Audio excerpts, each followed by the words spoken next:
একদম সেবাই কৰি থাকিবি আৰু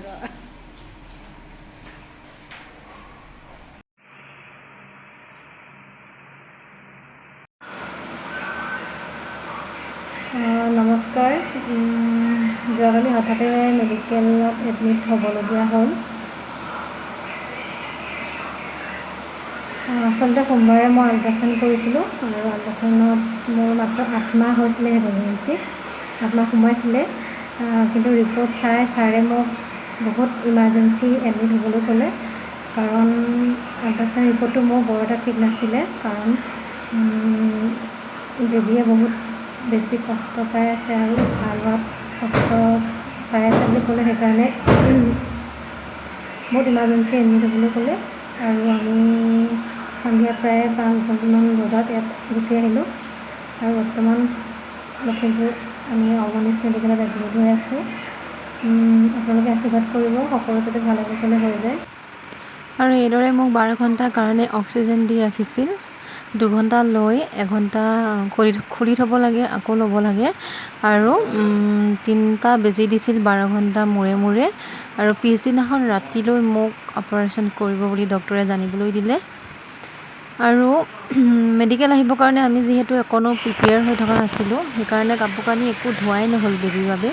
কাপোৰ কেইটামান মই কিনি থৈছিলোঁ, কিন্তু ধোৱা পখলা কৰা নহ'ল যিহেতু হাতত টাইম আছিল। আৰু মেডিকেল আহি পেলাই ধুই মেডিকেলৰ ভিতৰতে কাপোৰবোৰ এইদৰে শুকাবলৈ দিলোঁ, ফেন লগাই দিলোঁ। আৰু পিছদিনা ৰাতিলৈ মোক অপাৰেশ্যন থিয়েটাৰলৈ নিবৰ কাৰণে যোজা চলাইছে। অতি ড্ৰেছ পিন্ধি ল'লোঁ মই। ভিতৰি বহুত ভয় লাগিছিল, কাৰণ যিহেতু বেবীটো অকণমান কণ্ডিশ্যন চিৰিয়াছ বুলি জানিব দিছিল। তো ভয়ে অতিলৈ বুলি যাবলৈ ওলালোঁ।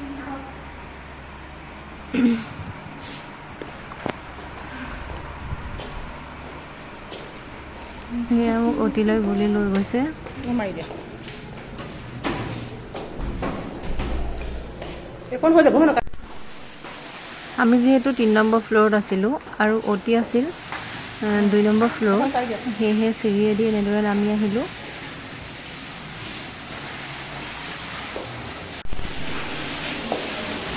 এয়া অপাৰেশ্যন থিয়েটাৰত মোক ভৰাইছে।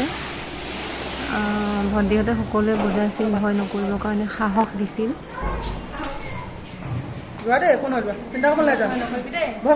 মনত বহুত ভয় লৈ মই অতিলৈ সোমাই গৈছিলোঁ আৰু প্ৰায় 1 ঘণ্টাৰ মূৰত মোক অতিৰ পৰা উলিয়াই দিছিল। আৰু মোৰ এটি ল'ৰা সন্তান জন্ম হৈছিল, কিন্তু তাৰ কিছু প্ৰব্লেমৰ কাৰণে মোৰ ওচৰত দিয়া নাছিল। সময়তকৈ আগত হোৱাৰ কাৰণে আমাৰ ল'ৰাটোৰ ব্লাড চাৰ্কুলেশ্যন উল্টা হৈছে বুলি কৈছিল ডক্টৰে। সেইকাৰণে তাক ICUত ৰাখি দিলে আৰু মোক এইদৰে ৰুমলৈ শ্বিফ্ট কৰিলে। ভিডিঅ'টো পাহৰি যোৱা নাই আকৌ চাচোন, ভিডিঅ'টো পাহৰি যোৱা নাই। পাহৰি যোৱা নাই তাই,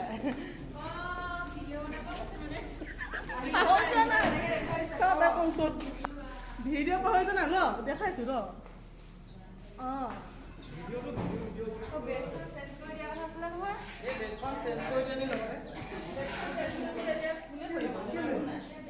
এইদৰে মোক ৰুমৰ অন্য এখন বেডত শুৱাই দিলে।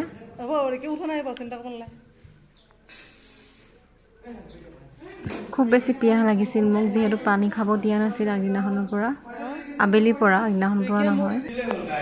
খুব পিয়াহ লাগি আছিল মোক। আৰু এইটো হৈছে মোৰ ল'ৰাটো, এনেদৰে ICUত ৰাখি থৈছিল কিছু প্ৰব্লেম হোৱাৰ কাৰণে। খুব বেয়া লাগিছিল মোক প্ৰথমবাৰৰ বাবে তাক এনেদৰে দেখি।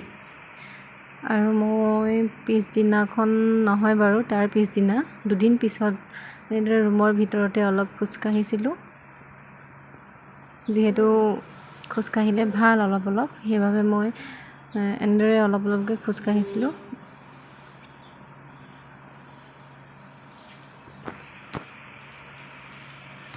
আৰু 4 দিনৰ পিছত মোৰ ল'ৰাটোক মোৰ ওচৰত দিছেহি আৰু ৰাতিপুৱাই আহি চিষ্টাৰে তাক বেজি দিছে। বহুত ডাঙৰ 3টা বেজি দিছে প্ৰায়। দেখি একদম বেয়া লাগি গৈছিল ইমান অকণমানি ভৰিখনত ইমান ডাঙৰ ডাঙৰ বেজীবোৰ দিছিল বৰ কান্দিছিল তাই সি কান্দিবা হৈ গ'ল তাৰপিছত ল'ৰাটোক আকৌ আইচিউলৈ লৈ গ'ল কাৰণ তাৰ অলপ জণ্ডিছ ওলালে জণ্ডিছৰ প্ৰব্লেমৰ কাৰণে পুনৰ তাক আইচিউত এডমিট কৰিলে আৰু সকলোতকৈ শেষত 5 নম্বৰ দিনা আমি এইদৰে ৰুমটো এৰি ঘৰলৈ বুলি যাবলৈ ওলালোঁ এয়া আমি ৰুম এৰি ঘৰলৈ ওলাই আহিলোঁ আমাৰ ল'ৰাটোৰ নাম তুষাৰ আৰু তুষাৰক এয়া পেহী আইতাকে লৈ আছে কোলাত মই এইফালে যাওঁ আৰু মই এইফালেদি চিৰিয়েদি লাহে লাহে তললৈ নামি আহিলোঁ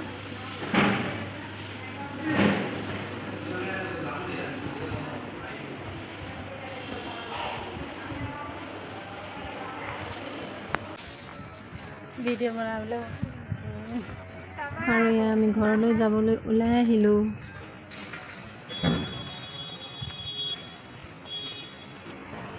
5 দিন থাকিলোঁ মেডিকেলত আৰু শেষত আমি ঘৰলৈ আহিলোঁ তো ভিডিঅ'টো চাই কেনেকুৱা পালে আপোনালোকে জনাব আৰু আমাৰ তুষাৰক আশীৰ্বাদ কৰিব সি যাতে সুস্থ সবল হৈ ভাল মানুহ হ'ব পাৰে আপোনালোকে সকলোৱে আশীৰ্বাদ কৰিব বস্তুবোৰ আগত দি দিব লৈছে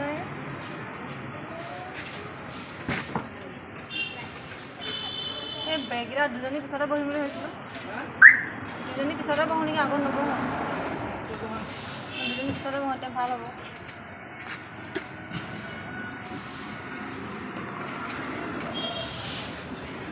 মই সোমাইটো মোৰ ভিতৰত দিব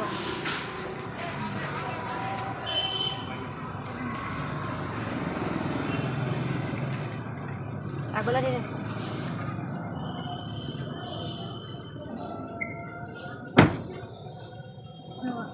ভালে সোমাই দিব এতিয়া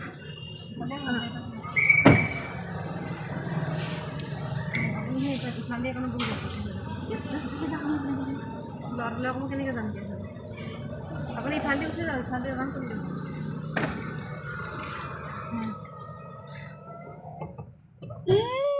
আমি এতিয়া ঘৰলৈ যাওঁ আমি ঘৰলৈ যাওঁ ঘৰত নিয়ম চিয়ম কৰিবলৈ কোনোবা আছে নাই আছে কেক চেক এটা কাটিবা হা না বেটা কেক চেক গোটোৱা নাই চাগে মাহঁতে আছে এয়া যাব ওলাইছে দেই মাক পুতেক এতিয়া বাই বাই